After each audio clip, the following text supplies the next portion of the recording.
நம்முடைய பிதாவாகிய தேவனாலும் கர்த்தராகிய இயேசு கிறிஸ்துனாலும் உங்களுக்கு கிருபையும் சமாதானமும் உண்டாவதாக.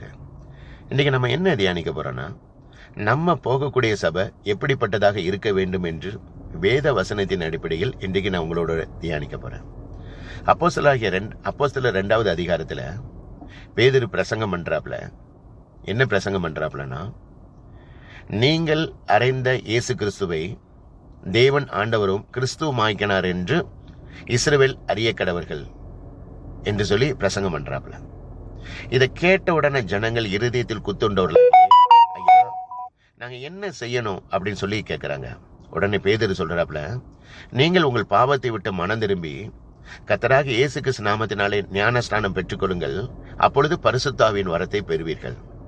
உங்களுக்கும் வாக்குத்தத்தமானது உங்களுக்கும் உங்கள் பிள்ளைகளுக்கும் ஆண்டவராகிய கர்த்தராகிய இயேசு கிறிஸ்து வரவழைக்கிற தூரத்தில் யாவருக்கும் உண்டாயிருக்கிறது. நீங்கள் இந்த மாறுபாடான சந்ததியை விட்டு விலகி உங்களை காத்து உங்களை ரட்சித்துக் கொள்ளுங்கள்.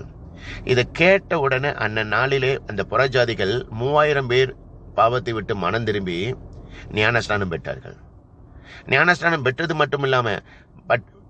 மட்டுமில்லாமல் அவர்கள் ஒவ்வொரு நாளும் அனுதினமும் அப்போஸ்தலருடைய உபதேசத்திலும் அந்நியோன்யத்திலும் ஜெபத்திலும் அப்பம் விற்கதிலும் உறுதியாக தரித்திருந்தாங்க.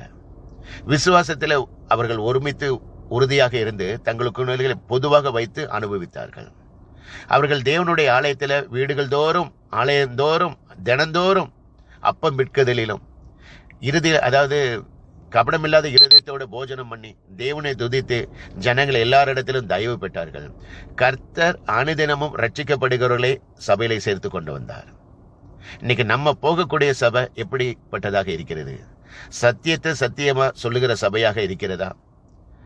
அந்த சத்தியத்தை கேட்டவுடனே பாவத்தை விட்டு மனம் திரும்பக்கூடிய சத்தியமாக அந்த பிரசங்கம் இருக்கிறதா?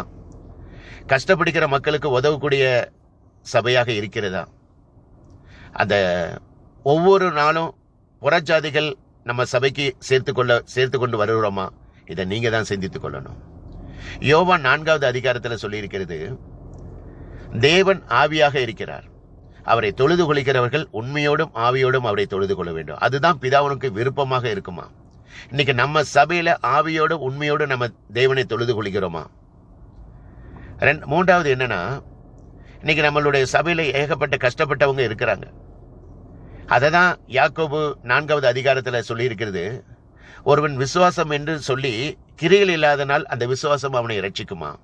நான் ஒரு எக்ஸாம்பிளுக்கு சொல்றேன்.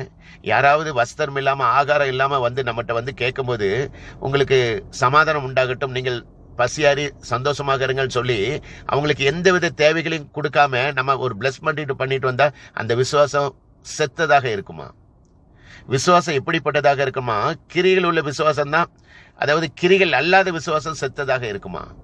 யாராவது ஒருத்தர் கஷ்டப்படும் போது அவங்களுக்கு பிளஸ் பண்ணா மட்டும் போதாது, அவங்களுக்கு நம்மளால முடிஞ்ச அளவுக்கு அவங்களுக்கு ஹெல்ப் பண்ணணும்.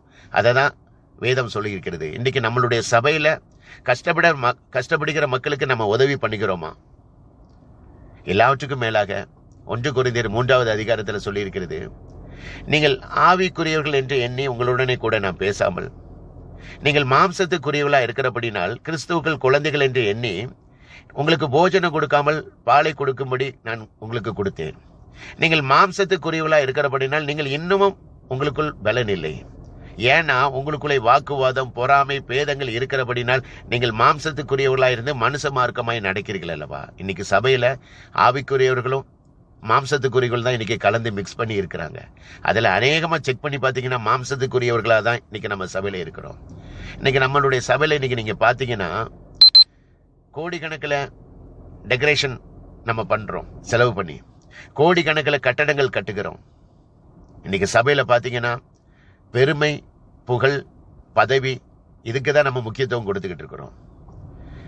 கிறிஸ்துவ சபையை நம்ம தொழிலாக வைத்து நம்ம இன்னைக்கு சம்பாதிச்சு கொண்டு இருக்கிறோம். நீங்க சபையில யாராவது ஒரு தலைவர்களை பார்த்தீங்கன்னா தங்களுடைய தொழிலுக்காக தான் அவங்க அந்த சபையில ஒரு பொருளாளராக உபதேசிகளாக இருப்பாங்களே தவிர உண்மையான தேவன் மேல பக்தியோடு அவங்க இருக்க மாட்டாங்க. அப்படி உண்மையாக இருக்கிறவங்க எப்படி தரமா இருக்கணும்? உண்மையோடும் ஆவியோடும் தொழுது கொள்கிறவர்களாக அந்த சபை இருக்கணும். சுவிசேஷத்துக்கு முக்கியத்துவம் கொடுக்கிற சபையாக இருக்கணும். கஷ்டப்படுகிற ஊழியக்காரங்களுக்கு ஹெல்ப் பண்ணுகிற சபையாக இருக்கணும். ஜெபத்துக்கு முக்கியத்துவம் கொடுக்கிற சபையாக இருக்கணும். ஒவ்வொரு நாளும் புறஜாதிகளை அனுதினமும் சபையில கூட்டு கொண்டுகிற சபையாக இருக்கணும்.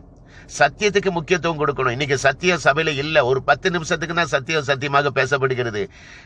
ஒரு சர்ச்சில் 1 மணி நேரம்னா ஒரு 10 நிமிஷம் 5 நிமிஷத்துக்கு தான் சத்தியத்துக்கு இன்னைக்கு சபை இருக்கிறது.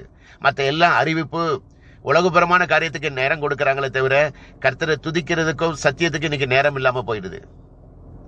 ஆனா நல்ல ஒன்று கேட்டுக்கோங்க, கர்த்தருடைய வருகை எழுப்புதல் சபையிலிருந்து தான் ஆரம்பிக்கப்படும். அதனால ஜாக்கிரதையாக இருங்க.